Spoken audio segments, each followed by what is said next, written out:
Today, we take a chilling journey into Conway, South Carolina, where a quiet and religious community was rocked by a shocking double murder. In a case drenched in mystery and with little media coverage, we delve into the story of Robert and Robbie Ford, a father and son brutally taken from their loved ones. Uncover the hidden secrets, twisted motives, and the pursuit of justice in the double murder of Robert and Robbie Ford. Get your snacks, get those headphones, and get ready to learn about a real-life crime that will leave you questioning the darkness that can lurk behind closed doors. Hey guys, I'm Jordan. I'm 20 years old, and I'm a singer, songwriter, and producer with a love for crime. All my close friends know how much I watch true crime podcasts and shows. There was literally a time when I watched Forensic Files for 4 days straight, and I literally wish I was exaggerating. I've always had a little inside joke that if I don't become a pop star, that I want to be a forensic criminologist. And I do understand that the job is much more stressful and draining than hosting a true crime podcast. I've really taken a liking to True Crime with Kendall Ray and Murder with My Husband. They do amazing research and are very entertaining, shining the light on victims and spreading awareness. You should definitely check them out. I'm currently working on my debut music project, which takes time, so I figured I'd devote some time to a crime podcast in the meantime. Don't worry, this isn't a side task for me, as I am a tourist, so I already have been putting so much effort into this podcast. As of right now, everything you see is done by me, down to the research and editing, and I promise to continue devoting so much time into this. I truly had so much fun in this episode. We will be discussing the double murder of Robert and Robbie Ford. Before we get into it, I do want to mention that this case just came to a very recent verdict in April of this year, and there are more trials expected in the future. I also want to note that this is my first episode, so there is so much room for improvement. For example, my cat here just loves to make a lot of noise with her bell, but she definitely cannot be outside my room while I film this, because it's just gonna be crazy. I'm sorry for looking away a lot from the camera to read my script. I literally will ramble so much if I don't stick to a script. Like right now I'm rambling.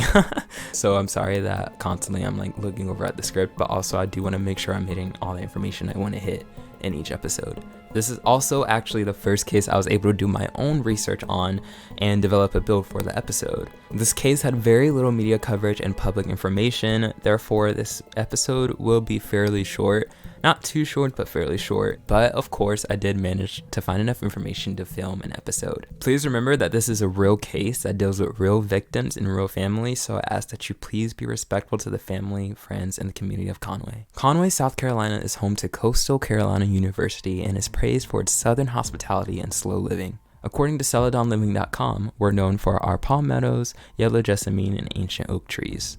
Conway has a current population of 24,221 and is the 23rd largest city in South Carolina. Our case begins with Robert Marion Ford Jr., who was born on May 21st, 1959 in Conway, South Carolina, to Robert Marion Ford Sr. and Clarice Ford. He had a religious upbringing and unfortunately lost his father at a very early age. His father, Robert Marion Ford Sr., was born October 18, 1921 to John and Madge Ford and passed away January 22, 1978 at age 56. Robert Sr. had 3 siblings, Lycurgus, Leon, and Margaret Ford. His mother, Clarice Vivian Dorman Ford, was born October 29, 1925 in Horry County and passed away May 25, 2005 at age 79. She was born to Herbert and Blanche Dorman and had 3 brothers, Herbert, Charles, and Harry Dorman, and 2 sisters, Irene, also known as Lottie, and Ninari Dorman Hardy. Both Robert Sr. and Clarice Ford laid to rest at the Good Hope Baptist Church Cemetery in Horry County.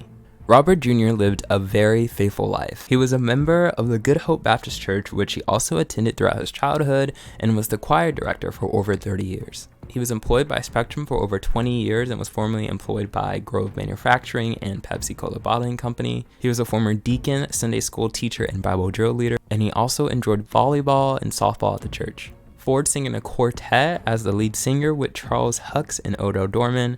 They typically sang at funerals, revivals, and church homecomings. Samantha Ford was born in 1984 to Robert Jr., and I looked everywhere but I could not find her birth mother like anywhere. Robert Jr. married Melda Purvette Ford in 1988 and gave birth to Robbie Stinson Ford on March 31st, 1993, making Samantha Robbie's half-sister. Melda unfortunately passed away just 2 years before the murders after a sudden hip incident at her home. It has been reported that she was suffering from crippling arthritis for years leading up to her passing.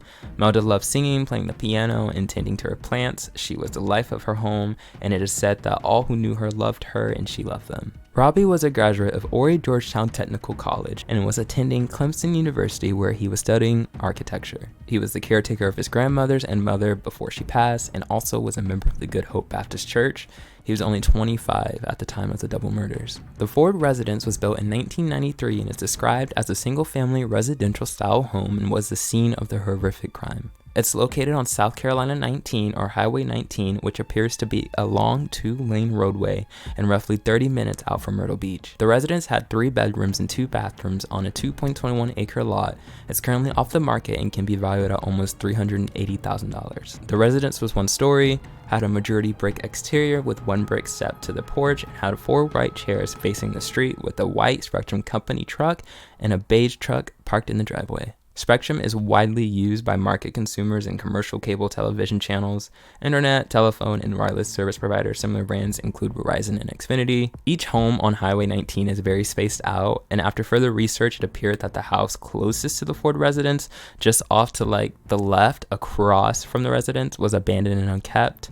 From what I could see, the roof had visible holes and windows looked shattered, but it's unclear if that was the condition of the home at the time of the tragedy. I discovered this literally by searching my heart out online for the home using Highway 19 as a reference. No public reports reveal the actual address of the property, and since this case has trials that are still ongoing, I chose to withhold that information. The second closest home could amount to an approximate 3-minute walk from the end of the long driveway to the neighboring Ford's U-shaped driveway, and approximately 8 to 10 minutes, also walking distance from door to door, with a set of trees that can appear to look like a mini forest dividing the 2 homes. Please note the time calculated from home to home is based off of Google Maps. This provided visuals about the property and surrounding areas. This typically was the layout of the properties on Highway 19, with an exception of few areas along the road with no more than 3 to 4 homes grouped closely together. I provide all of this just to paint a picture of how spaced out the properties were from one another. In conclusion, the Ford family was a very religious household, but an average family with a beautiful home who loved music and teaching at their Sunday school. On Friday, August 17th, a day before police were dispatched to the residence, it is believed that both Fords had been out to Charleston to look for a place for Robbie to stay during the upcoming school year at Clemson University. Since Robbie studied architecture, a semester at either Charleston or Italy was a degree requirement in his major. The 2 returned home and then left again to get something to eat. It is when they returned home the second time the crime took place. On August 18th, 2018, the Horry County Police Department responded to a report of an abandoned vehicle in the area of Cooks County and Highway 917. That might be Cooks County. I just want to throw that in there. They found a 2005 Ford Escape registered to Robert Marion Ford Jr. that had been partially burned. On August 18th, 2018, the same day, around 12:26 p.m., officers were dispatched to a home off Highway 19 for a welfare check or an attempt to locate. Upon arrival, officers found 2 men dead on the property. Horry County Coroner's Office identified the victims as Robert Marion Jr., 59, and Robbie Stinson Ford, 25, a father and son, both from the Conway area. Police said both men had been shot multiple times to death. The autopsy was expected to be conducted the following Sunday, but there are no further public specifics about the autopsy. A homicide investigation was immediately launched. Crime scene investigators processed the scene of the abandoned car and discovered 3 cigarette butts on the ground outside the driver's door and a partially burned skull cap on the driver's side floorboard. A DNA profile was developed from the cigarette butts in the skull cap. Unfortunately, that profile could not be matched to anyone. Around this time, there was another recent homicide in the community near Adrian Highway, but the Horry County Police concluded there were no evidence that suggested the 2 tragic events were related. Furthermore, Captain Harrelson of the HCPD stated that the investigation does not suggest this incident is related to any other recent incidents. Weeks, months, and even 2 years go by without a suspect. The case grew cold. Church members and the community gathered to remember Robert and Robbie. Dealing with the loss is one thing, dealing with the circumstances of the loss is another. You're left with a lot of why, said Brent Grimm, a deacon at Good Hope Baptist Church. It'll take some time for us to pick up and move on, but I'm sure if he could say something to us, it would be keep going. Funeral services for Robert and Robbie Ford were held on August 25th, 2018. Many of the church members believed at the time that it was a robbery attempt gone wrong. The case continued unsolved for 2 years, and in a final attempt, the HCPD contacted Othram I hope that's how you say it. A forensic genetic genealogy organization that could assist in identifying the person responsible. It took years of constant and thorough investigation to develop a suspect. They followed people all around the county into North Carolina and back trying to find abandoned DNA. Othram provided leads to Horry County Police Department investigators who were able to collect a reference DNA sample. And on Monday, August 17th, 2020, the HCPD served multiple search warrants and was able to arrest 3 suspects. Randy Dean Granger was arrested and charged with multiple crimes, including 2 counts of murder. Samantha Rabone, the daughter of Robert Marion Ford Jr. and the half-sister of Robbie Stinson Ford, was charged with 2 counts of murder and 2 counts of criminal conspiracy. These charges come after scientific evidence provided to the Horry County Police Department with the lead in the investigation. This lead was confirmed through DNA evidence, which led to the identification of Granger and the development of additional co-conspirators.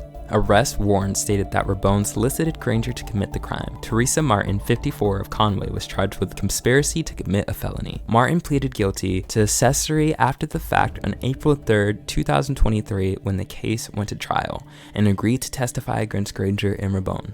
DNA evidence and cell phone records tied Granger to the scene of the crime, and the testimony from Martin played a huge factor in the conviction. Prosecutors said that Rabone hired Granger so she could collect insurance money from her father and half-brother, and promised Granger $20,000 to execute it. With cases like kill for pay, it really irks my soul that people agree on an amount for someone's life, if you know what I mean. There's no amount that amounts to a living soul, a life, you know what I mean? And it just blows my mind that people can even settle on an amount, period, you know what I mean? That's crazy to me. Martin's role was to signal when Granger arrived at the Ford residence and pick him up after the shootings. Cell phone records connected them both to the scene. Granger drove the victim's 2005 Ford Escape and attempted to burn the vehicle, which is where the prosecution said he got sloppy. After he set fire, he left the windows rolled up and shut the doors, which was the only thing that kept the fire from entirely consuming the car, along with a skull cap that the suspects had been around for many years.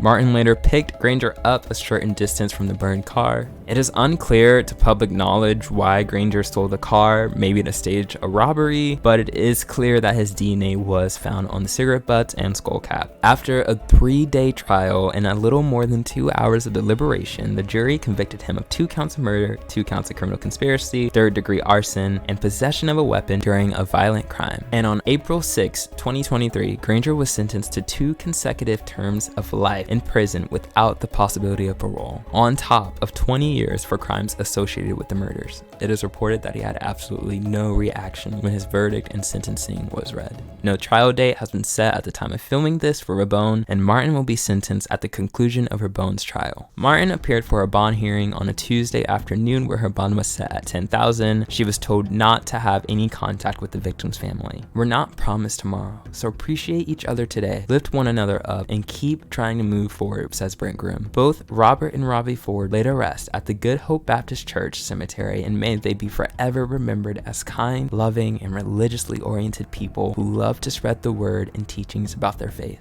Thank you for tuning in into the first episode of Murder in My Bedroom. Today's sources are GoldfinchFuneralHome.com, DNASolves.com, CeladonLiving.com, FindAGrave.com, WPDE Local News, MyOrieNews.com, WMBF News, and Myrtle Beach Online. All sources are listed below. Make sure you subscribe if you enjoyed this episode and follow Murder in My Bedroom on all social medias. Feel free to comment down below with any thoughts about this case. Let's get a conversation started. Contact Murder in My Bedroom podcast at gmail.com for any inquiries or case requests. That concludes today's episode, and I'll see you all later. Bye. Special thanks to Fesleyan Studios for the royalty-free soundtracks. You can listen to Murder in My Bedroom in the car, on the treadmill, or even in the shower. Be sure to check out Murder in My Bedroom on Spotify Podcasts, Apple Podcasts, and any other podcast platforms you may listen on. Please subject all case requests to murderinmybedroompodcast at gmail.com. Thanks for listening.